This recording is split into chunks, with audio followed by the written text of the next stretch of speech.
How has Audric made the transition? You know, we're really excited about Audric. You know, he's a big physical guy, and he's real athletic. Some of the things that we ask our ends to do, you know, he's really going to shine at that. Things that we haven't done in the past because we have such a big athlete there now. So we're very excited about Jared and what he's going to bring to our team. Do you think does he allow you to be more aggressive with him? Yeah, there's no doubt. He's athletic enough. He can play lateral, but he can attack and then play lateral. You know, that was some issues that we've had in the past, and we're very excited about his athletic ability and how physical he is. But having only one starter the whole off season, aren't you losing some continuity or cohesiveness you want in your starting line? Yeah, the biggest area that we probably miss it a little bit is in our pass rush group. You know, we don't have our true pass rush group out there.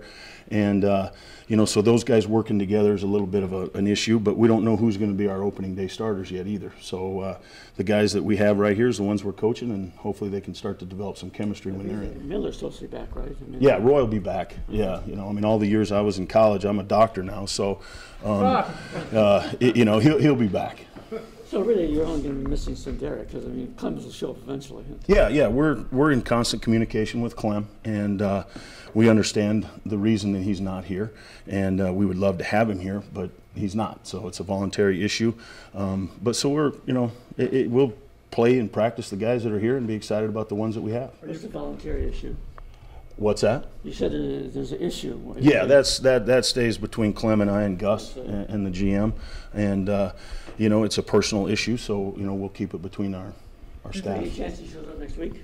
We'll see how it's going with him. You know, if he shows up, great. If he doesn't, we'll just coach the guys that are here. Are you confident when he comes up for veteran minicamp that he's doing the right things to get ready? Yeah, you know, having Coach Clem and obviously here and in Seattle, he's never been to an OTA, so you know, so it's a situation. He's always came back in shape. I trust Clem, and like I said, it's not like he's been gone. We were in constant communication at least every other day, and you know, he's getting all of our installs. Not that he needs that, but you know, he'll come back in shape. We trust Clem. You drafted Michael Bennett, who a lot of people were surprised was still there. How surprised were you?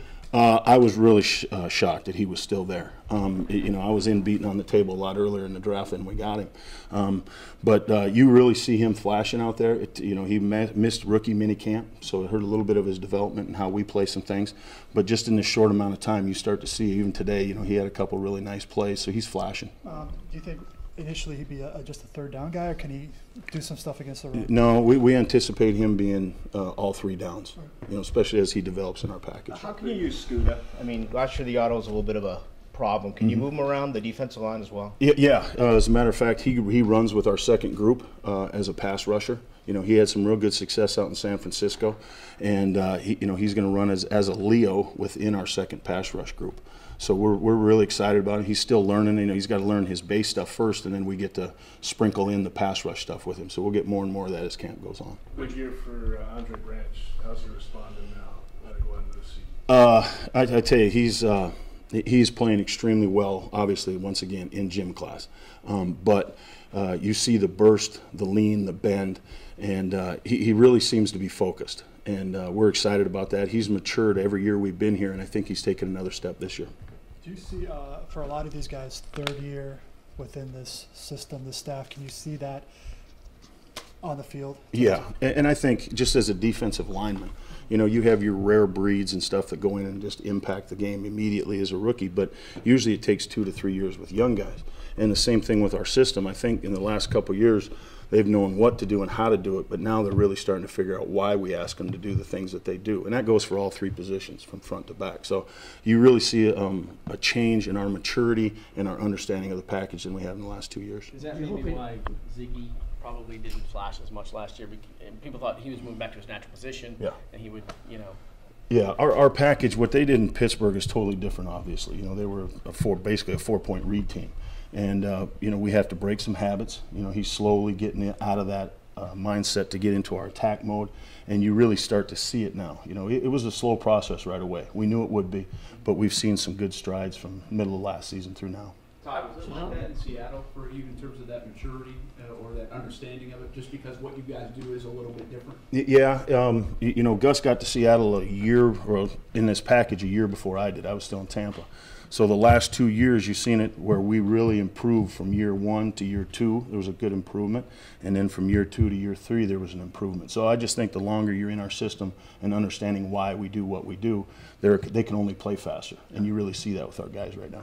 How does Ryan Davis's versatility kind of help you with a lot of guys out and moving around the line? It helps Ryan too, but we have a role for Ryan. A lot of people think maybe he's a starter and that kind of stuff. Ryan gives us real good help on special teams. He rushes inside on third down, and he's a backup Leo. So I think if you wear him out, he's going to be average at everything, where now he's excelling in all 3 of those areas. So we're excited about Ryan, and the versatility he has within our package, because it is an adverse package. But we're excited about him. And he's came back in shape. He had a little bit of a nick there for a while, and he missed some time, but you can see he's back to form. Is there a guy that's kind of surprised you in a positive way from a pass rushing standpoint with everybody being out? Tice has improved. He had a great offseason. We're very fortunate we signed him back as a free agent. And Tice is kind of in that Ryan Davis mode. He can play end. He can play 3 technique against 11. He can play nose. He can play Leo when we go heavy groups. So, and the way he came back in shape and his work ethic is outstanding. So we're really, really pleased with Tice. What do you think of this line? Can be better than average. How optimistic are you how they'll play this year? Oh, I don't know. It's a long ways to go yet, and you don't know really. There's a lot of things that can happen before we get rolling. I think we have good depth. There's good competition within our room that even helps them get better. But we'll see how far they can take this once the bullets start flying. How much time will you spend with Dante when he's here in meetings in the regular season? Because you guys have so much going on. Mm-hmm. How much of a challenge will that be to try and keep him somewhat in the fold? Yeah, I think the biggest thing is he's got to work on his knee and get healthy. The package-wise, he'll learn that once he gets back. But our number one priority is obviously getting the knee healthy, and that's going to be almost a year-long process, 6-8 months, whatever it may be.